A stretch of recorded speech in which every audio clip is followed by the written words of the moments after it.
Okay, so around this time last year, the beginning of Kaitzman, I had an amazing year, I had a right to last year, and I went to my Rebbe and I said, it's been an incredible year. I feel like I've really been on the grind, trying, learning, other growth.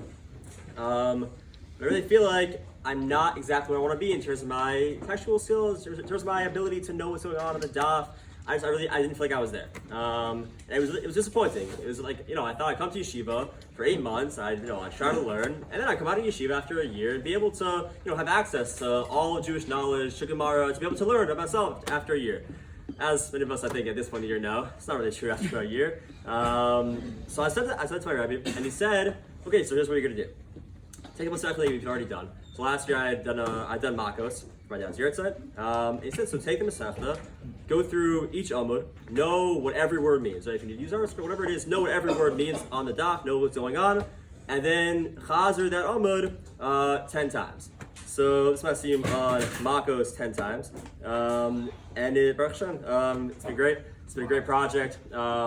It's really, I think, definitely, I feel that it has improved my reading skills, my understanding of juxtaposition, structure, and the Gemara in an enormous way. Okay. So basically, on Chavdal on Aleph, at the end of Makos, last stop. So the Gemara says this teaching that there are 613 mitzvahs in the Torah, and then it says that David Melech in this Pitul Tehillim essentially brought it all into 11 major points. If you focus on these 11 major points, so then that'll help you to be able to grasp all of the mitzvahs. So they list all these 11 mitzvahs. I'm not gonna list them. Don't worry. And then it says at the end of this thing of Tehillim, it says, and those who get these 11 down, so you won't falter. So the Gemara goes through each of these 11 mitzvos and gives examples, rebbeim, and people who in history were exemplified these midos. And then it gets to the end, that last part where it says, and who gets these down won't falter. It says that when Rav Gamliel got this part in the Tehillim, he would start crying.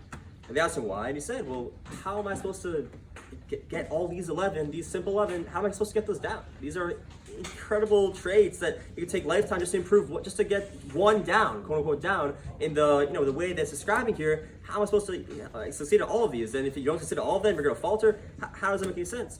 Essentially, they said to him, they said, no, what do you mean? They prove from elsewhere that you don't need, not all of them, just one. If you're good at just one midah, one of these 11, so then you won't falter. So I want to catch a little bit. In the last, I think, 2 weeks, many of us have probably heard many stories about Rav Chaim Zatzal, about how he learned culture Kula every single year, and about how he wake up at 3 a.m. every single morning, 8 daf Gemara, 8 daf Bavli, 8 daf Yerushalmi, 8 daf this, that. Crazy stories. I heard a story that he finished brachos in his sleep one night and woke up and had to decide if he should make a siyum or not. Crazy stories that I can't relate to at all because I'm not Rav Chaim, and I don't wake up at 3 a.m. and I can't learn about culture Kula in a year.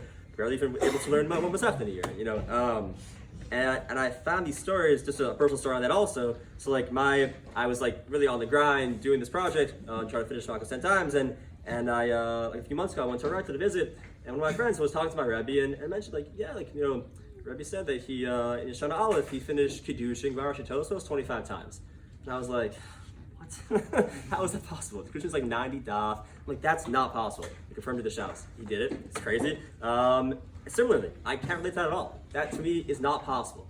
And to me, I hear things like this about Rav Chaim, about my Rebbe, and it gets me kind of down sometimes. I can't imagine myself being anywhere near that level. How am I supposed to relate to this?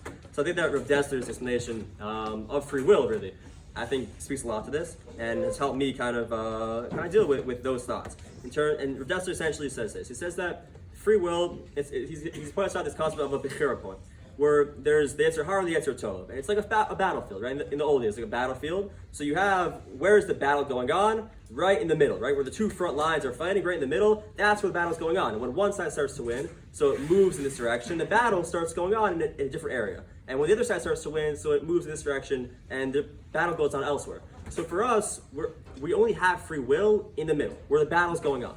right? So for me, for example, Baruch Hashem, I don't have the free will to go outside and chas v'shalom murder someone, right? But I also don't have the free will to finish Kedushin 25 times in Lashon Aleph. So, and it works both directions. But I'm not. But the point is, and what he says is, Kadosh Baruch Hu knows where that point is for each of us. He knows each of us. He has a relationship with each of us, and he knows for every person, right? For me, I don't get any credit for not going outside and killing anyone. But I might get credit for saying the base for 5 more minutes, even when I could just go back because I've already been here. I do get credit for the things where there's actually a struggle, where it's in the middle, where I could go in either way. That's where your actual growth is, and so when relating to stories of Gedolim and crazy stories like that, for me, I think that obviously they're incredibly valuable in terms of that's how high a person can go. But for me, it's like, okay, and now I should apply that to, how does that apply to things that I struggle with? How does that apply to things that I can actually thrive for in a real way? So I think that also really connects to Beit Hazmanim that's coming up. Beit Hazmanim, for me, I think certainly last year, Beit Hazmanim helps us see where we're holding. In yeshiva, for some of us, it might be easy to go minyan or to learn or to have chavrusas and be like a Jewish mindset. We're about to have a month off. We might go home, be back, back in the environments that we came from. We might just have a month off and do whatever we want. And it helps us see where have we really grown and where do we still have where to grow. And then we have the incredible gift to come back afterwards, at least some of us who are drafting, and to come back and figure out, okay, so where am I really holding based on my Beit Hazmanim, and what do I still have to grow in? And I think that, and again, we use this idea of a Bechira point of where are the things that I really struggle with, and being honest with myself. What can I really be pushing myself more in? Because it is within my grasp to do. I think it could be very valuable. So just to finish Makos, not gonna tell the whole story, but I think many people have heard this many times. But Rabbi Kiva and the students, are going. Another famous Rebbeim, they're on Har HaBayis, and they see a fox running into the Kodesh Kedoshim, and the other Rebbeim start crying at this site, at the destruction of the temple. And Rabbi Kiva starts laughing. They say, "Why are you laughing?" And he says, "Well, there's a prophecy of Uriah, that the Beis Mikdash will be destroyed and plowed over, that'll be awful, but that prophecy is only able to come true, but so that prophecy, it's only able to come true, there's a prophecy that of Zechariah that the Beis Mikdash will be rebuilt, but that's only able to come true if prophecy of Uriah, which is that it'll be destroyed in the first place, comes true also. Now that he's seen that the prophecy of Uriah, that the Beis Mikdash will be completely destroyed, disgraced, has come true, so now he knows. He says, I like the language here, right? Biyadua shenevuaso shel Zechariah is kayamis, right? It's known. We know for a fact that eventually, because of Hashem, Beis Mikdash will be rebuilt. L'shor hazeh amr lo akiva nechamtanu akiva nechamtanu. Hadran Allah Elohen Halokin v'slicha la Maseches Makos. Hajrach Maseches Makos, Hajrach Alan. Data Alach Maseches Makos, Data Alan.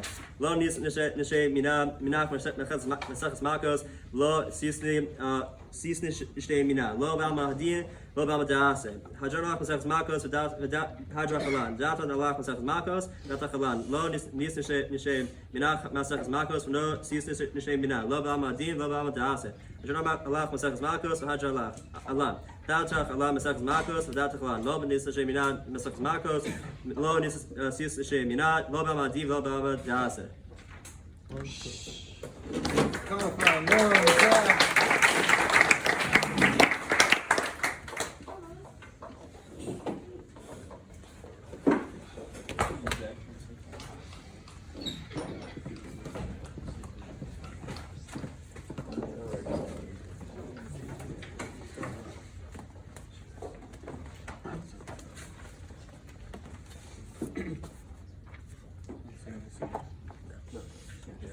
your tongue? Yeah. Continue from where you left. Your tongue.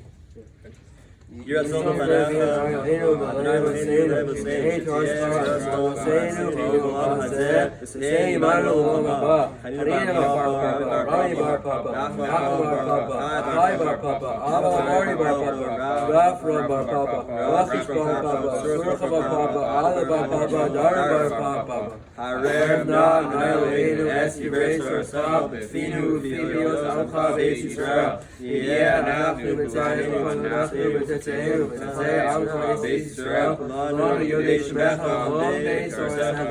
לעולם תחכמני ותפסך כי לעולם לי. יהי ליבי תמים פקודך למען לא אבוש, ולעולם לא אשכח פקודך, כי עמך וכיסני. ברוך אתה אדוני למדני פקודך, אמן אמן אמן צלע ועד.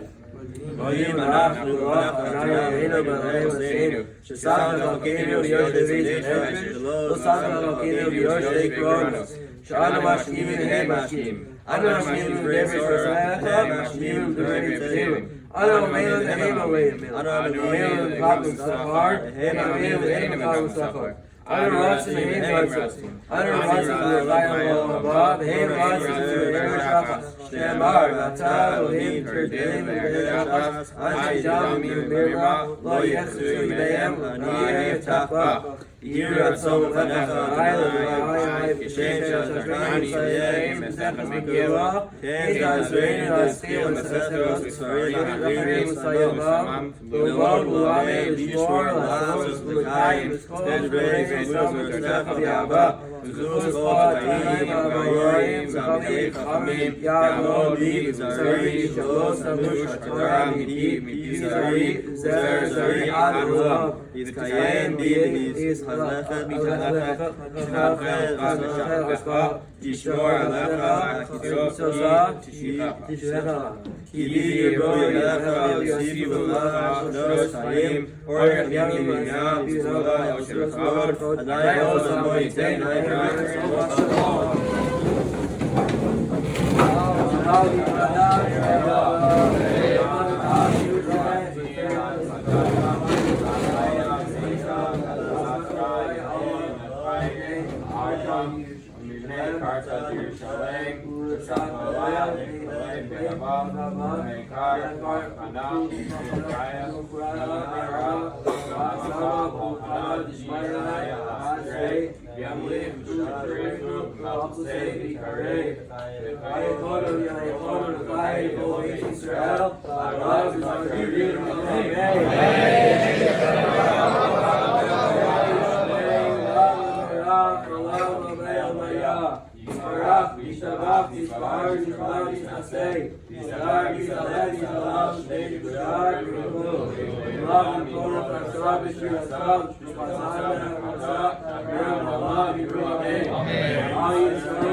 Amen.